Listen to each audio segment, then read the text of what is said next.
بسم اللہ الرحمن الرحیم۔ آپ سے اتنی سی گزارش ہے کہ اس ویڈیو کو لائک لازمی کر دیں۔ جزاک اللہ۔ اگر آپ نے یہ جاننا ہے کہ وہ کیسا شخص ہے اور اس کا کردار کیسا ہے تو اس کا یہ اندازہ لگائیں کہ وہ کس بات پر ہنستا ہے۔ اگر کوئی شخص عورت کو روکتا ہے، ٹوکتا ہے، تو اس کا مطلب یہ نہیں کہ وہ اس پر شک کرتا ہے اور اس پر اعتبار نہیں کرتا، بلکہ اس کا مطلب یہ ہوتا ہے کہ وہ اس کو اپنی عزت سمجھتا ہے اور خود سے زیادہ اس کا خیال رکھتا ہے۔ جس مرد کو عورت سے سچی محبت ہوگی وہ اس کا ساتھ کبھی نہیں چھوڑے گا، اور ساتھ چھوڑے گا تو مر جائے گا۔ مرد اس عورت کے جال میں جلدی پھنس جاتا ہے جو عورت اس کو اپنی ادائیوں سے گھائل کر دیتی ہے، کیونکہ انسان نفس کا بھوکا ہوتا ہے اور اس لیے وہ اس کو اپنی ہوس کا شکار بنانا چاہتا ہے، لیکن عورت اس کو اپنا دل دے چکی ہوتی ہے۔ عورت اس مرد کے ساتھ محبت کرتی ہے، اس کے ساتھ لڑتی ہے، جھگڑتی ہے، غصہ دکھاتی ہے، بار بار ناراض ہوتی ہے، اسے اپنی بات منواتی ہے اور اس کو اپنے اس پیار پر فخر ہوتا ہے۔ اگر کوئی مرد یہ سمجھتا ہے کہ تو اس کی غلط فہمی ہوتی ہے، کیونکہ عورت دماغ والوں کے لیے مکار اور احساس والوں کے لیے شہکار ہوتی ہے۔ عورت جب بیٹی بن کر آتی ہے تو اپنے والد کے لیے جنت کا دروازہ کھول دیتی ہے، اور جب بیوی بن کر آتی ہے تو اپنے شوہر کے لیے آدھا دین مکمل کر دیتی ہے۔ جب ماں بنتی ہے تو جنت اس کے قدموں تلے آ جاتی ہے۔ اگر عورت چاہتی ہے کہ اس کا شوہر فرشتے جیسا ہو تو پہلے گھر کو جنت بنا دے، کیونکہ جہنم میں فرشتے نہیں آتے۔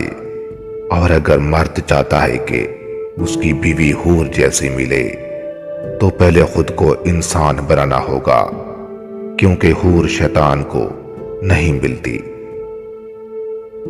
گھر کے معاملات اگر عورت کے ہاتھ میں رکھو گے تو کبھی وہ گھر ترقی کی راہ پر نہیں چل سکتا۔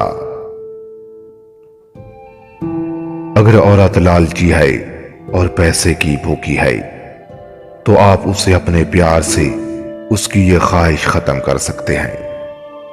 آپ اس کو جتنا پیار دو گے وہ اتنی لالچ اس کی کم ہوگی۔ عورت کا خاموش ہو جانا اس کے زور قطار رونے سے کہیں زیادہ خطرناک ہوتا ہے۔ ایک درخت اور ایک بیٹی کا گھر میں ہونا لازمی ہے، کیونکہ درخت ہمیشہ دھوپ میں سایہ دیتا ہے اور بیٹی ہمیشہ درد میں ساتھ دیتی ہے۔ ہم سفر کی سب سے بڑی خاصیت یہ ہے کہ اس کی نشانی یہ ہے وہ آپ سے ناراض اور اختلافات ہونے کے باوجود آپ کا خیال رکھنا اور احساس کرنا نہیں چھوڑتا۔ اگر آپ کے مالی حالات خراب ہیں تو آپ نکاح کر لیں، کیونکہ نکاح میں برکت ہے اور یہ سنت رسول ہے۔ اسلام ہمیں پسند کی شادی کی اجازت دیتا ہے، لیکن اسلام ہمیں بھاگ کر اپنے والدین کی عزت کا جنازہ نکال کر شادی کی اجازت نہیں دیتا۔ اس دن مرد عورتوں کو توڑنا اور رلانا چھوڑ دیں گے جب ان کو یہ بات سمجھ آئے گی کہ آپ صلی اللہ علیہ وسلم نے فرمایا ہے کہ عورتوں کے معاملے میں اللہ سے ڈرو۔ مرد کا دل جب عورت سے بھر جاتا ہے تو یہ 3 کام کرتا ہے۔ وہ اپنا لہجہ تبدیل کر دیتا ہے، اور اس کے کردار پر انگلی اٹھانا شروع کر دیتا ہے اور خود کو مصروف کرنے کے بہانے بناتا ہے۔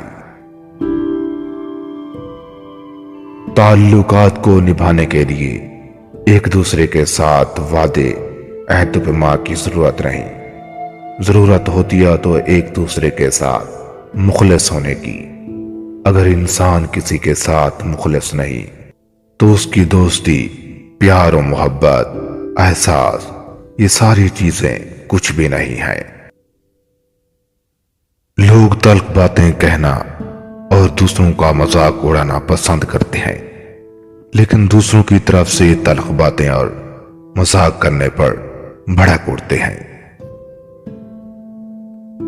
کبھی کبھی ہم لوگوں کو ان کے مقام سے زیادہ ان کو عزت دے کر بگاڑ دیتے ہیں۔ اگر وہ لوگ کم ظرف نکلتے ہیں تو ہمارے کردار اور ہماری ذات پر حملہ کرتے ہیں۔ ایسے لوگ کم ظرف کی نچلی حد میں داخل ہو چکے ہوتے ہیں۔ ان لوگوں کو اپنی زندگی سے نکالنے کے لیے اپنے من کو مارنا پڑتا ہے۔ ہمارا تعلق ایسے منافق معاشرے سے ہے جہاں اختلافات رکھو تو بدتمیزی مانی جاتی ہے، سچ بولو تو بے ادبی کہلائی جاتی ہے، خاموش رہو تو مکاری سمجھی جاتی ہے، حقائق بتاؤ تو ناراضگی کا اظہار کیا جاتا ہے۔ ڈبل رول اور ڈبل گیم کھیلنے والے انسان آخر میں ایک دل بھی رکھنے کے بھی قابل نہیں رہتے، کیونکہ انہوں نے لوگوں کے دل توڑ توڑ کر اپنے دل کے ٹکڑے کر دیے۔ کچھ لوگوں کے چہرے اتنے بھیانک ہوتے ہیں کہ سمجھ نہیں آتا کہ کون سا چہرہ روشنی والا ہے، اور آخر میں یہ بھی سمجھ نہیں آتا کہ کون سے چہرے پر تماچا مارا جائے۔